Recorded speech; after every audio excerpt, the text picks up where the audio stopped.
Welcome to Reach the World ASAP. Hi, my name is Pastor Scott Griswold. I used to live with my family in Thailand and Cambodia, and I now work with ASAP Ministries. This program, Reach the World ASAP, comes fresh each week to invite you to a greater involvement in finishing the work that needs to be done before Jesus can return. Let's talk about orphans. This is something really big on God's heart. The sheer numbers are like a towering mountain of children crying out for help. UNICEF sets the lowest estimate of worldwide orphans at 143 million children. That is half of the population of the United States. As if every other person we meet or ever will meet in America stands for another orphan somewhere in the world. This really matters to God. Listen to James chapter 1, verse 27. Pure and undefiled religion before God and the Father is this, to visit orphans and widows in their distress, and to keep oneself unspotted from the world. What a summary of real religion. When we talk about being ready for Jesus' coming, we usually emphasize being unspotted from the world. You've got to have your heart right, turn from sin, know the truth so you won't be deceived. But we don't say a lot about orphans and widows. For God, the Father, He puts it here on an equal level with staying away from sin. He wants every Christian to take the care of orphans seriously. So what's it like to suddenly lose your daddy or your mommy to a bad sickness or an explosion in a war? How does an orphan's little mind process that he must now find a way to survive on his own? There are millions who are on the street desperately at risk to becoming slaves, prostitutes, or child soldiers. Along with the terrible physical risks, there are the painful attacks of loneliness. It wears out their hearts so much that many older orphans end up committing suicide. All those numbers and all that pain are why this matters to God. David called God a father of the fatherless, a defender of widows as God in His holy habitation. That's Psalm 68, verse 5. He sees them in their loneliness. He wants us to do something about it. Jesus said, "Let the little children come." I think Jesus considered everyone an orphan if they didn't personally know their Father in heaven. This shines out especially in the story of the woman who had a flow of blood. For 12 long years, she bled. It must have hurt. It certainly made her weaker and poorer too. It's hard to be sick for a week. It's rough when it carries on for a month. How difficult it must be to be sick on and on. How especially hard if you were alone. And she likely was completely alone. Leviticus 19:25-27 tells us women with this kind of a blood flow were not allowed in the temple. They were considered ritually unclean, and they'd make anyone they touched unclean as well. That's a lonely, lonely existence. Somehow, one day, it got into her head that Jesus could help her. Maybe sometime He'd pass nearby and she could touch the bottom of His robe. Did He know she was waiting for Him? Did He deliberately come her way? If so, she couldn't tell. He was passing by. If she didn't hurry, He'd be gone. So with every ounce of her energy, she pressed in, reached, and finally touched His hem just before it slipped away. Immediately, she could feel the bleeding stop. In fact, she was completely well. Her energy was back. She felt human once again. Who touched me? The words must have startled her, don't you think? It was Jesus talking. He'd stopped and He was looking around. People wondered, why is He asking? But she knew. He said it again. Somebody touched me, for I felt power go out of me.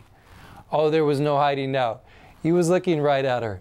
She moved forward, new strength, new confidence in her step.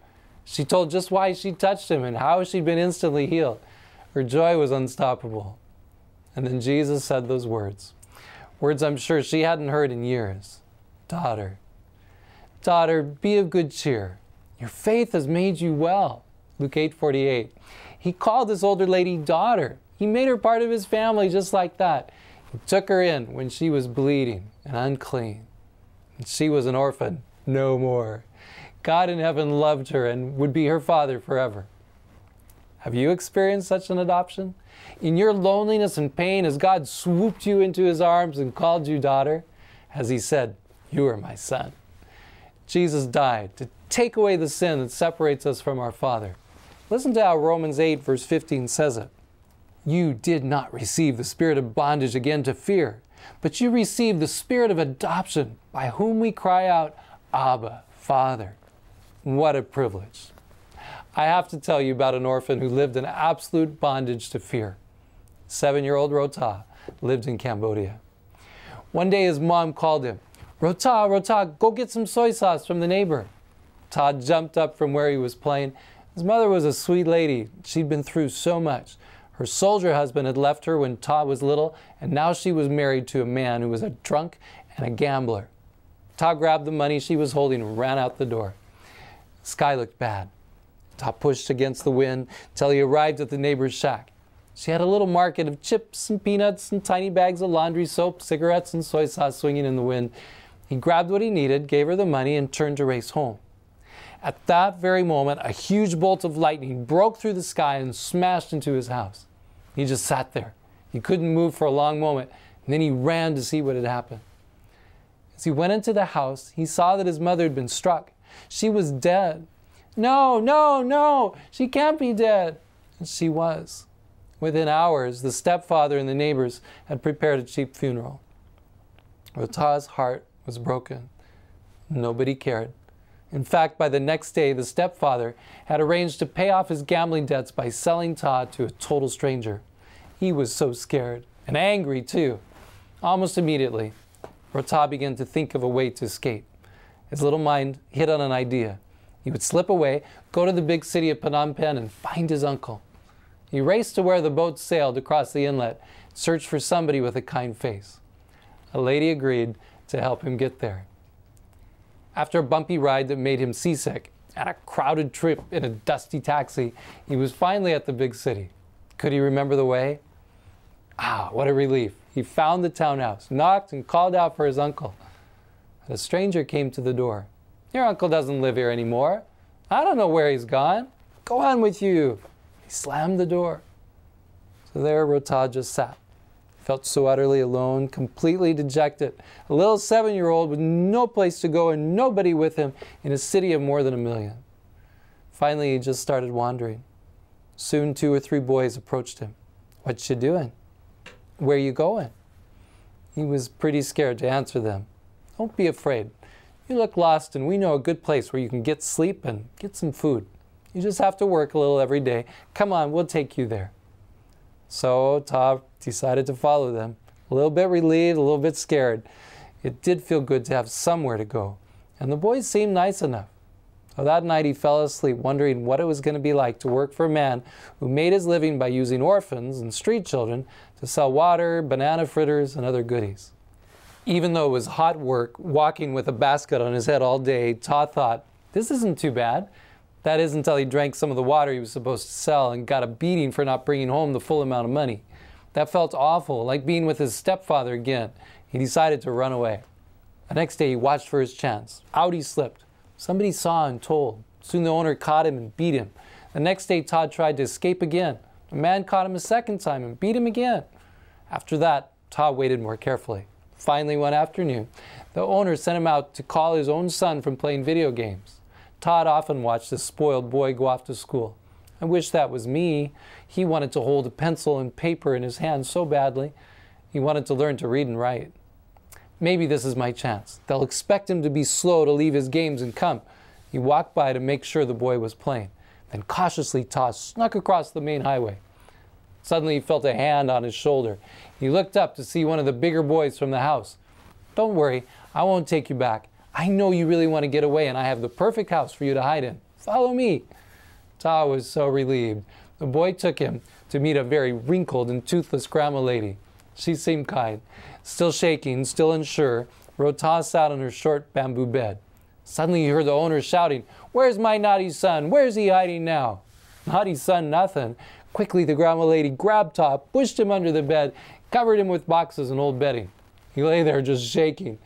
Finally the man went away. And then, because the grandma was scared, she said, "I gotta find you some other safe place to hide." 3 streets over lived some missionaries from America who had opened their home to care for the poor in the slums and start a church. Grandma had visited them many times, and she was pretty sure they would help her and Ta. The problem was that no one was home. The family had gone to Thailand to have their second baby. Only a student missionary named Chris was there. Chris said, He can stay with me for now. And then he quickly wrote an email to tell the family that a runaway street orphan was waiting for them. I have to tell you who this missionary family was. The mother, my wife. Julie, the little girl, a newborn baby. My daughter and son, Joel and Nathan. When we got the news, we didn't know all the heartbreaking details you've heard. All we knew is that we had our own busy 2-year-old and a newborn, and we weren't sure about taking on another runway. Well, when we came back, met this little guy, he immediately wiggled into our hearts. Within a day or two, with a haircut, a bath, and a school uniform, he was off to our newly opened Cambodia Adventist school.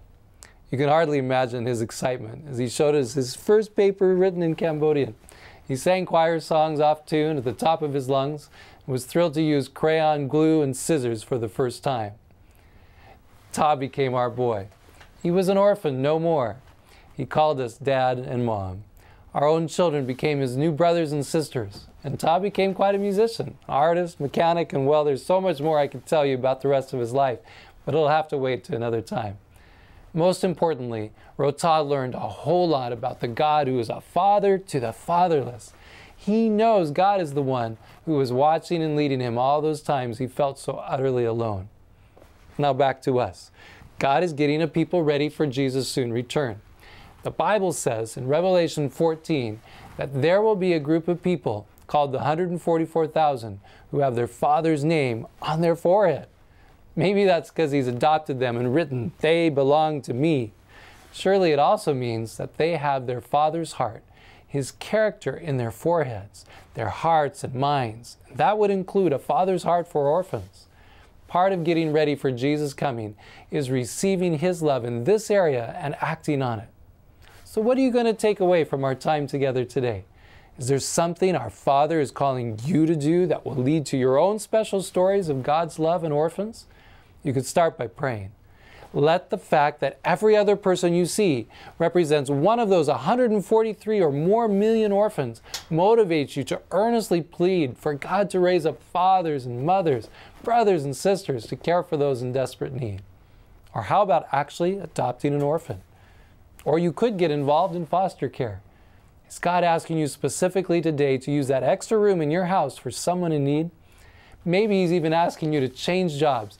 Go somewhere that you can be surrounded by orphans that need your love. Beautiful organizations like International Children's Care and Reach International, they could help you know what's possible. Will you pray? Research the possibilities of welcoming one orphan or more under your wing? A number of the children we care for through ASAP Ministries are orphans. In Cambodia, we have 3 feed and read schools. I don't have time to tell you about them now. You can read more about them at our website. But I have seen their faces shine as they eat and study in a place of safety. Did you know you could easily support one child for just $20 a month? So do something today for the sake of Jesus.